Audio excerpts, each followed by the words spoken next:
Well, hello, Stacey Murphy here. I'm in one of my favorite places on earth, a garden. I'm a total garden geek. It is July 4th in the United States, and on July 4th, Americans celebrate independence. And I'm not going to go into the politics of why today and what that means to Americans, but I do want to take a look at this word independence and look at what ways this word might be valuable and in what ways this word might not serve us sometimes. And one of the guides that I go to find my inspiration is Mother Nature. And when I look at Mother Nature, what she shows me is that everything is interconnected. It's not independent, it's interconnected. It's mutually beneficial. And what I mean by that is when I'm growing food, I have my plants, they are growing in soil. I'm getting vegetables from them. Meanwhile, the earthworms in the ground are basically bringing nutrients into those plants for me and bringing water up into the plants for me. And there's fungal networks that are growing through the soil that have a symbiotic relationship with all of those nutrients as well. And there's the sun, and it is providing sunlight. The plants are photosynthesizing, transferring that sunlight and carbon into sugars for themselves and oxygen, which means that I am breathing with my plants. So I couldn't exist without my plants, and my plants are feeding me as well. So you can start to see this web of life and how we are truly all interrelated. And you can take this a step further and think about all the ways in which growing a local food system is building those relationships and building those connections, right?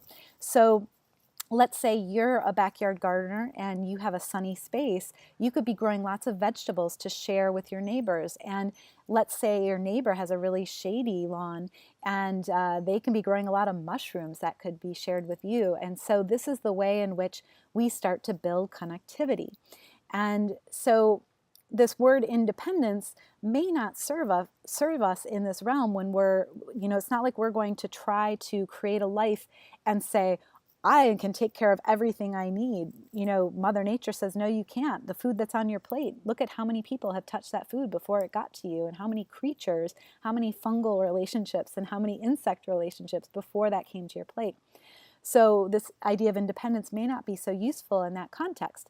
However, independence usually connotates something where we're trying to separate ourselves from something that we don't like, a system that we don't want to be a part of. And for me, and maybe many of you, I want to see our food local. I want to see it not toxic. And so when I talk about independence with food, what I'm talking about is let's grow a local food system where we're taking care of each other locally. And we're not relying on giant corporations. We're not relying on places like Monsanto to tell us what seed to plant. All of those things, we're not relying on chemicals to grow our food. Those are all things that we're trying to assert our independence against or like from, right? And so this is a useful concept, and Mother Nature helps us. She, again, is wisdom on this one as well. When you think about seeds, this is just incredible to me. The other day I had a parsley plant go to seed, and it was giant, it was magnificent, it was just full of seed. And I am Italian. I eat parsley all the time, and I love making pesto. And so I eat a lot of it. And this one plant, the number of seeds that came off of this plant, are way more than I ever need for my diet. But what this plant means is that I've now found my independence from any grocery store or any place where I would have gotten parsley, and now I can just grow it wherever I am. I have the seed to just plant wherever I am. And the beautiful thing about it is, Mother Nature does not mess around. She does not mess around. She gives you enough seed so that even if you mess up a couple times, you still have plenty of food. And on top of it, when you plant those parsley plants and you get some really fabulous plants, they're going to go to seed and it starts all over again. So you start to see the way in which when you partner with Mother Nature, that you become independent from maybe big corporations and grocery stores, but you're not, this word independent, we're never truly independent of all things. We're deeply connected to all of these things, right? So this parsley plant, take a look at how many seeds came off this plant. And I'm going to be sharing this with so many of my neighbors.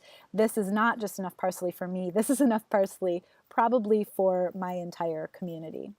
And I wanted to end by sharing a poem that I find very beautiful, and it has an unknown author. And it goes something like this. Nothing in nature is for itself. Rivers don't drink their own water. Trees don't eat their own fruits. Sun doesn't give heat for itself. Flowers don't spread fragrance for themselves. Living for others is the way of life. So thank you so much for tuning in. I would be nothing without you watching this today. So thank you, and please post your comments below for all the ways in which you find inspiration in Mother Nature.